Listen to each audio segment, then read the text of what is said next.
2টা পাতিল আর একটা তোশক আর 2টা বালিশ নিয়ে জীবনের প্রথম সংসার শুরু করেছিলাম। তখন শুধু ভাবতাম, ইস কবে হবে সব কিছু? কবে নিজের মনের মতো করে সংসারটাকে গুছাবো? কবেই বা রান্না শিখব? কবেই বা মজার মজার খাবার তৈরি করতে পারবো? আল্লাহ আসলে সবার ইচ্ছা পূরণ করে, কোনো কিছুই অপূর্ণ রাখে না। হ্যালো এভরিওয়ান, আসসালামু আলাইকুম। আমি সাথী নিউ আরেকটি ডেইলি ব্লগ নিয়ে আপনাদের মাঝে হাজির হয়ে গেলাম। তো আজকের ব্লগটা শুরু করেছি সকালে নাস্তা থেকে। মানে টেবিলটার অবস্থা এতটাই মানে খারাপ অবস্থা হয়ে আছে যেটা আসলে বলার বাহিরে।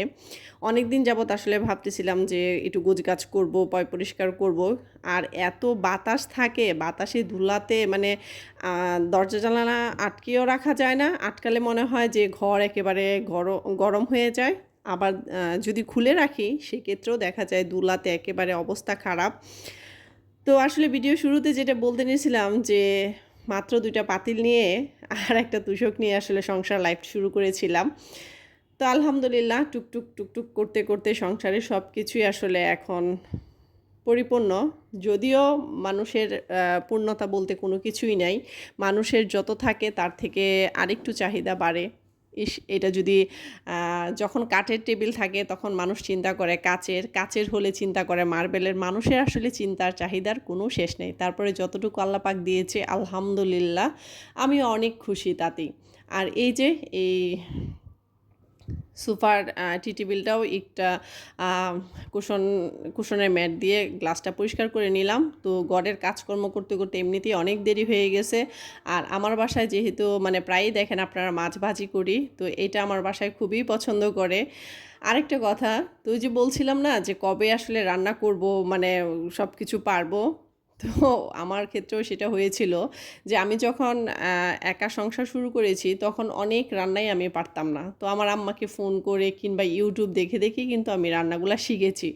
আর আরেকটা হচ্ছে যে আমি যে বাসায় ভাড়া থাকতাম ওই আন্টিটা ছিল খুবই সাপোর্টিভ। তো উনি দেখা গেছে যে যেটা না পারতাম ওনার কাছে জিজ্ঞাসা করলে উনি মানে অনেক কিছুই বলে দিত। তো আলহামদুলিল্লাহ সব কিছু এখন খুব ভালোভাবে পারি। আর এই যে আপনাদের সাথে বকবক করতে করতে কিন্তু এটা কি পিঠা বলে? এটাকে অনেকে দুধ বড়া না কি জানি বলে আমি জানি না। কিন্তু পিঠাটা খেতে কিন্তু ভীষণ মজার। তো ভাবলাম যে এটা একটু বানিয়ে রাখি। তো এটা দেখা যায় যে দীর্ঘ সময় ভিজিয়ে রাখতে হয়। আ দুধ বড়া মনে হয় মেবি। যাই হোক আমি জানি না। কেউ যদি জেনে থাকেন পিঠাটার নাম তাহলে অবশ্যই কমেন্টস করে জানাবেন। আর এই তো এটা ঢেকে রেখে দিচ্ছি যে এটা যেন সকালে খাওয়া যায়। আর এই যে এদিক দিয়ে হচ্ছে আমার অন্নিমনা, সে আজকে ফুচকা খাবে বায়না ধরেছে, তো তার জন্য ফুচকা আনা। তো ভিডিওটা কেমন লাগলো অবশ্যই সেটা জানাবেন। আজ এই পর্যন্তই। আল্লাহ হাফেজ।